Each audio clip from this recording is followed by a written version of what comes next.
Hello, friends. Tonight we begin our story in a quiet town shrouded in morning mist and forgotten trails, home to Arlo the dog, an aging golden retriever with watchful eyes and a soul tuned to silence. When a child's precious thing disappears without a trace. So before you settle in, take a moment to like and subscribe, but only if you really like what I'm doing here. And let me know in the comments where you're watching from and what time it is. It's always fun to see who's joining us from all over the world. Now let's dive into today's journey together. Chapter 1. The Pawprints in the Dust. Morning spilled slowly over the edges of the hills, like golden syrup across an uneven plate, coating the quiet town below in a soft hush. The cobblestones still remembered the cool of night, and the trees, heavy with dew, shook themselves into wakefulness. A mist clung low to the ground, moving as if it were breathing, alive and secretive. In this slow-blooming stillness walked Arlo. He was no ordinary dog. His fur was the color of worn parchment, with threads of gray where time had whispered into his coat. His eyes, deep-set and knowing, carried the solemn light of one who had seen much and judged little. He moved with a calm precision, the gait of a creature who did not chase the world but listened to it. The town, small and forgetful, did not know it had a guardian. It thought of Arlo as the old dog who wandered, from the baker's door in the morning to the river's edge by dusk. But Arlo carried more than fur and old bones. He carried a map of meaning stitched in scent and sound, a memory of every corner, every shift in the wind, every footprint. He knew when things changed. And on this day, something had. The change was small, almost laughably so. A trinket, a toy, a thing of no great worth. But Arlo knew. The earth had trembled, not in size, but in balance. And in the quiet arithmetic of his mind, something no longer added up. He found it first in the garden path of the widow's house, a single indentation in the soil, not from a shoe, but from something dragged. A smudge in the scent pattern, a shadow where the morning should have been clean. He lowered his great head to the earth, drawing breath deep into his chest, as if inhaling a story lost beneath the surface. He moved on, past the rusted fence and the cat who always hissed at his shadow, past the sleepy grocer's windows. Each place held its own silence, but this one was different. The rhythm of the town, so deeply familiar to him, was offbeat. It thudded with a hollow echo where it once rang true. A missing object, yes, but more than that, a question. The wind carried the scent of it east, tangled in lilac and river stone. Arlo followed. He didn't rush. The world told its secrets only to those who gave it time. His paws moved in soft certainty across the earth, not to disturb but to listen. A feather on the porch, a shoe misplaced, a line in the grass. To others, nothing. To Arlo, clues. Like a poem half erased by weather, but still humming beneath the paper. He climbed the hill behind the school, where children once laughed and now did not. He paused to let the light touch his face. The wind whispered. He turned his head slightly, then continued, down toward the orchard, the trees heavy with waiting. The thing that was missing, it had no name, not yet. But its absence had a scent, and that scent had a trail. By sunset, Arlo sat upon the ridge where the town turned to woods. The path ahead darkened into night, but he was unafraid. He sat still, nose to the wind, ears tilted forward, heart beating in the slow language of truth. Something was gone. Something mattered, and Arlo, the old dog, would find it, not because it was lost, but because the world had whispered its disappearance, and he was the only one who had listened. Chapter 2. Beneath the Bark and Bone. The night arrived not with violence, but with grace. Like a curtain drawn slowly across the sky, it folded the hills into shadow and laced the meadows with the hush of stars. The wind, once curious, now settled into sleep. But Arlo did not.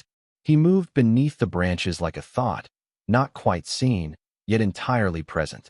His paw steps were soft against the leaf-strewn soil.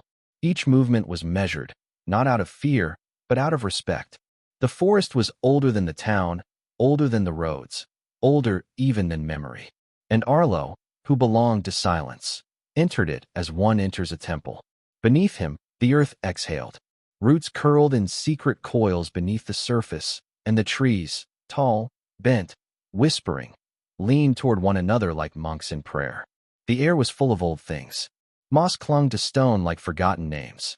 Insects hummed without rhythm. A single owl blinked in solemn recognition as Arlo passed. But he was not here to chase or to wander. He was here to listen. Something had been taken, not merely from a person, but from the pattern. The missing thing, small though it was, had cracked a code. Like the lost comma in a sacred sentence. The world had stuttered. Near a hollow log, Arlo paused. A smear in the scent trail, thin as breath, clung to the bark. It was fading now, stolen by dew and time, but still there, like the ghost of a thought. He lowered his head and pressed his nose into the damp wood. Faint traces bloomed across his senses, a metallic sharpness, the sour breath of haste, the dry imprint of small hands. Children, but not play. No giggle, no mischief. This scent was heavy, muddled with confusion and something that hovered just beneath it, sorrow. The old dog turned toward the stream that ribboned through the forest. Its waters whispered without urgency, but even the stream knew. Something wrong had passed through it. A twig snapped where none should. A frog had leapt from stillness, disturbed. And still, Arlo pressed forward. He crossed the shallows, cold lapping at his ankles, then climbed the mossy bank to a grove of birch trees standing like sentinels. Here, the trail changed. A shape emerged, not in the scent, but in the rhythm of the forest, the way the birds stayed silent, the way the leaves curled differently, the way the night seemed to hold its breath. A piece of the missing thing had passed here. Arlo did not know what it was yet, but its echo was here, fragile and trembling. He lay down in the grass, not to rest, but to wait. The forest did not give freely. It rewarded stillness. Patience. Arlo closed his eyes, not in sleep, but in listening. And in the deep hush of that moment, something came. Not a sound, not a scent, but a memory, not his, but the land's. A shape in the dark. A figure, small and quick. A child's outline. Running. Carrying something not meant to be carried. Fear. Not from what was taken, but from being seen. Arlo's ears lifted slightly. His breathing changed. The trail had a face now. Not a villain, but a child with a burden. The old dog stood once more. He did not blame. He did not wonder. He simply understood. He moved through the forest like a hymn returning to the mouth of its singer. Through thicket and glade. Past the den of foxes. Past the stone where time once cracked open in lightning. Toward the edge of the woods. There, in the space between wilderness and orchard, a single shoe lay in the grass. Small, mud-speckled, forgotten. He sniffed it once, then looked to the hills beyond. The child had crossed here, alone, with the thing that did not belong. And so Arlo followed, not to chase, but to understand. Because sometimes, what is missing is not the thing, but the reason why it was taken. And Arlo, the old, golden dog with the eyes like ancient wells, knew that the mystery was not in the object. The mystery was in the heart. Chapter 3. The Scent of Rain and Secrets. The morning returned not in light, but in color, a slow unfurling of gray-blue across the sky, where the clouds rolled in with their soft bellies full of rain. The wind had shifted, blowing from the north now, and with it came the scent of damp soil, broken bark, and the faint trace of something fragile and human. Arlo stood at the edge of the orchard, his body still as bark. His golden fur, dulled slightly by dew, rose and fell with each breath. Before him lay open fields, tall grass waving like whispers, and beyond them, a line of willows bent toward a creek that slithered unseen through the land. The shoe still lay behind him, quiet and empty. But the trail had not ended. The child had moved forward, farther from the homes and the garden paths, farther from the ordinary. Arlo walked with quiet resolve, his paws sinking slightly into the soft, damp earth. Around him, the land sighed with the heaviness of a coming storm. Sparrows moved low in the air. A hare darted into a hedge. The world was preparing for something. He followed the scent, which now mixed with something older. The musk of stones never lifted, the breath of plants crushed under hurried steps. It told him not just direction, but emotion, a weight, a loneliness. And as he walked, the first drops of rain began to fall. It wasn't harsh. It was slow, rhythmic, like fingers on a drum. The scent trail began to blur beneath it, but Arlo did not waver. Where scent faded, the world still spoke. In the way the grasses leaned, in the faintest pattern pressed into mud, in the broken rhythm of the insects. He passed through a narrow copse of trees, their trunks white and streaked like bone. Here, the child had stopped. The leaves on the ground bore the stillness of a seated figure. The prince circled, restless, small, and nearby, half buried beneath a root, was a piece of paper. It fluttered as the rain caught it, damp, but not yet ruined. Arlo sniffed it gently. Ink, earth, and the faintest oil of human skin. Not important in itself, but meaningful because it had been dropped, not lost, but left. A clue.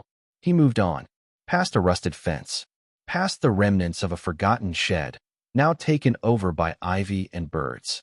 The land here was lonelier, untended, the kind of place children find when they want to disappear, the kind of place where objects go to become forgotten.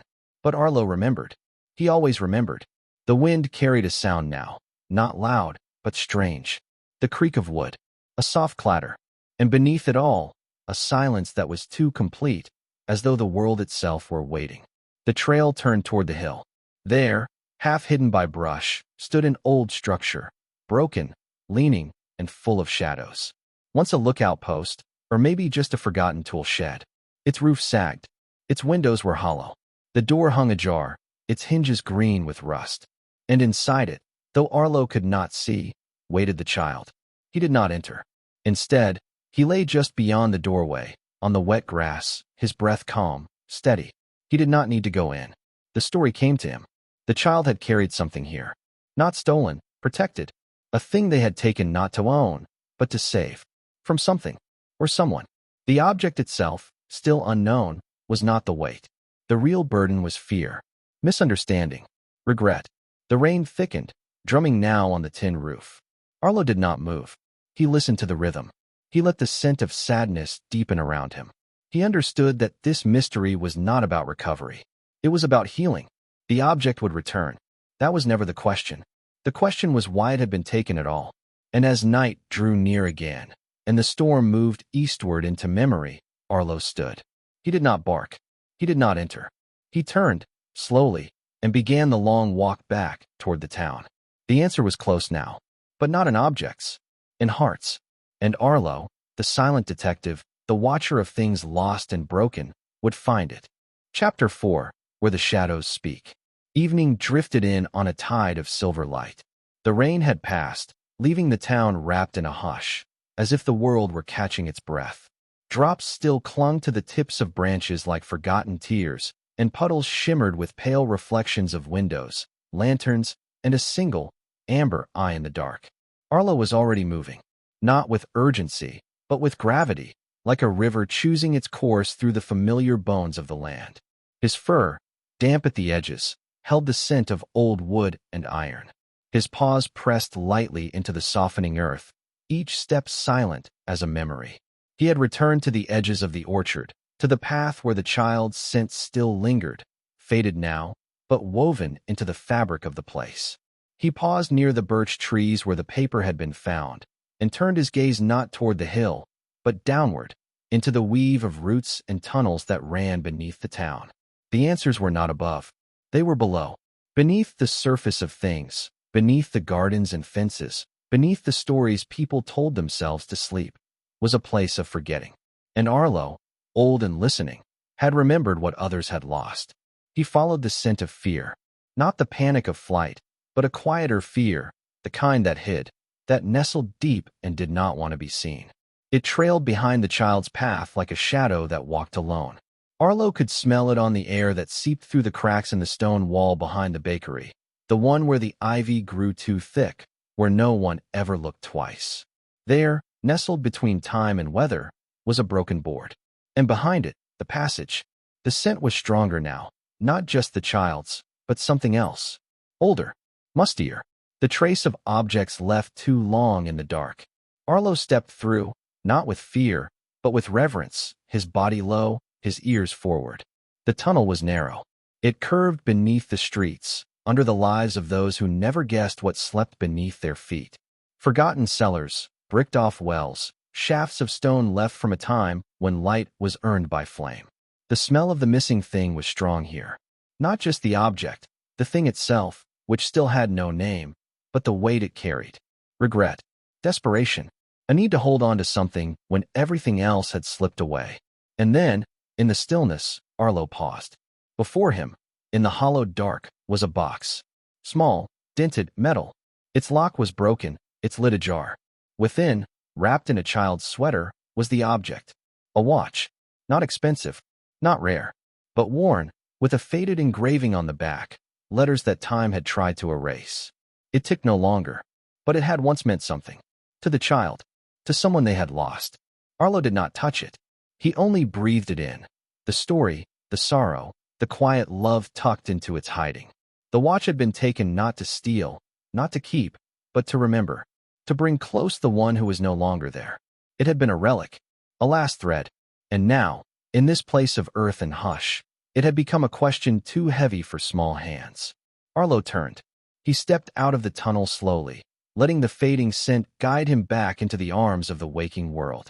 Above him, the clouds had broken, and stars, like scattered breadcrumbs, marked the way home. He did not need to carry the watch. He carried its meaning, and that was enough. Chapter 5. The Return to Silence. Dawn was slower this time. It crept over the horizon with the weight of everything that had come before. The search, the memory, the shadows beneath the town. The sky bled soft colors, like petals unfolding under a weary sun. The wind had settled into something tender, and from a small rise overlooking the orchard path, Arlo stood, still as stone, yet humming with purpose. He had seen the end of the trail. The missing thing had been found, but it was never just the watch. It was the silence around it. The grief that had no name. The child who had held a piece of someone gone, not to keep it from the world, but to feel closer to what was lost. Arlo knew this kind of emptiness. It lived in bones, in the places where names used to echo. He returned to the path with the slow dignity of a creature who had walked long, watched longer, and asked nothing in return. The morning dew softened the earth, and his prints, wide and worn, left quiet impressions beside the smaller ones of the child. They had come this way again, not alone. The scent of the mother, faint but steady, trailed behind. Fear softened into understanding. The air no longer vibrated with tension, only a hush, like the stillness after a storm has passed, and the sky holds its breath. Arlo walked through the village with his usual calm. The world greeted him in its familiar ways, sparrows darting across rooftops, the clatter of a cart in the square, a curtain twitching. But no one knew. No one saw what he carried, the peace of having listened, and of knowing that the story had turned its final page. He passed the schoolyard, the bakery, the garden gate. Each place held the same gentle rhythm again, returned to its rightful shape. There was no ceremony, no praise, only the quiet continuity of things resettling into their own skin. He did not need thanks. He only needed the stillness. By midday, Arlo had climbed to the high field, the place where the world opened wide. The wind tugged gently at the tall grass, and swallows danced overhead in wordless spirals. He lay down beneath the lone tree at the crest, where the sunlight touched the earth like a benediction. Here, time moved differently. Here, the question stopped. He closed his eyes, not to sleep, but to drift into the deeper silence, where instinct becomes memory, and memory becomes knowing. The missing thing had returned to its place. The child would understand. And Arlo, the old dog with the golden coat and listening heart, would be ready when the world whispered again. For there would always be another shadow, another hush, another mystery carried on the wind. And Arlo would be there, walking quietly between what is seen and what is felt, following the scent of truth, wherever it may lead.